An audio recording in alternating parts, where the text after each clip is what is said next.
CM Chandrababu గారు ఒక ₹1,00,00,000 ఇస్తే అవి నీ జేబులో వేసుకుంటావా? లేదా జనాల కోసం ఖర్చు జనాల పెడతావా? కోసం ఖర్చు పెడతాను సార్. జనాల కోసం ఖర్చు నీ జేబులో వేసుకోవచ్చుగా. నా జేబులో వేసుకుంటే నాకేమవుతుంది సార్? 10 మందికి పంచితే కదా సార్ ఓకే. నాకు వాళ్ళ మధ్య గౌరవం వస్తుంది సార్. అంతే సార్. భవిష్యత్తులో నువ్వు పెద్దయ్యాక పాలిటిక్స్ లోకి వచ్చి ఇలా కద్దరు చొక్కా పంచి కట్టుకుంటావా? లేదు సూటు బూట్ వేసుకుని ఉద్యోగానికి వెళ్తావా?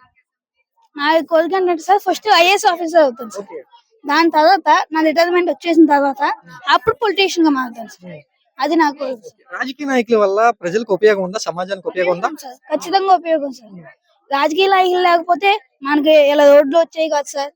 ఎన్నో రకాల మనకి వసతులు వస్తున్నాయి. వాళ్ళు ఎన్నో పథకాలు పెడుతున్నారు. తల్లికి వందనం, డొక్క సీతమ్మ మధ్యాహ్న భోజనం పథకం అలాంటివి ఎన్నో పెట్టి మా పిల్లలకు కానివ్వండి లేదంటే ప్రజలకు వాళ్ళందరికీ సహాయం చేస్తున్నారు సార్. నువ్వు కలెక్టర్ అవుతానన్నావు కదా, కలెక్టర్ వల్ల ఉపయోగం ఎక్కువ, రాజకీయ నాయకుల వల్ల ఉపయోగాలు ఎక్కువ?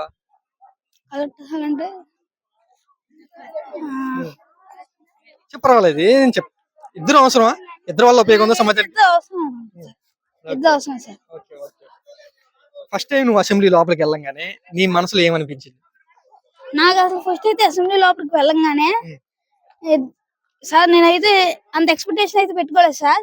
కానీ లోపలికి వెళ్ళంగానే నా ఎక్స్పెక్టేషన్ బద్దలు కొట్టేసి ఇంకా హైలోకి వచ్చింది సార్. అది మా కోసం ఏసీలు కానివ్వండి లేదంటే మైక్స్, హెడ్ ఫోన్స్ వాటన్నిటిని పెట్టి మా కొరకు స్వయంగా మన చీఫ్ మినిస్టర్ అయిన శ్రీ నారా చంద్రబాబు నాయుడు గారు, లోకేష్ గారు, ఫైనాన్స్ మినిస్టర్, ట్రైబల్ మినిస్టర్ వాళ్ళంతా వచ్చి వాళ్ళ ముందు మేము మాట్లాడడం అనేది ఎంతో గర్వకారణంగా ఉంది సార్. ఎమ్మెల్యేగా మీ నియోజకవర్గ ప్రజలకి చివరిగా ఏం చెప్తావు నువ్వు?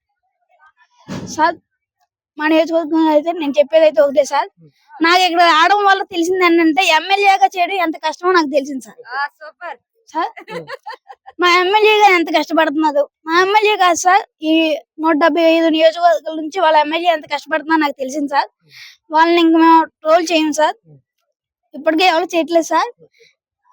నేనైతే చెప్పేది ఒకటే సార్, వైసీపీ వాళ్ళకైనా టీడీపీ వాళ్ళకైనా జనసేన వాళ్ళకైనా మనకు వచ్చిన ఎమ్మెల్యేని గౌరవించి మన వాళ్ళని ప్రేమిద్దాం. మన ఎమ్మెల్యే మనకి ఇష్టమైన ఎమ్మెల్యేని ప్రేమించి మనకు వచ్చిన ఎమ్మెల్యేని గౌరవిద్దాం. అంతే సార్.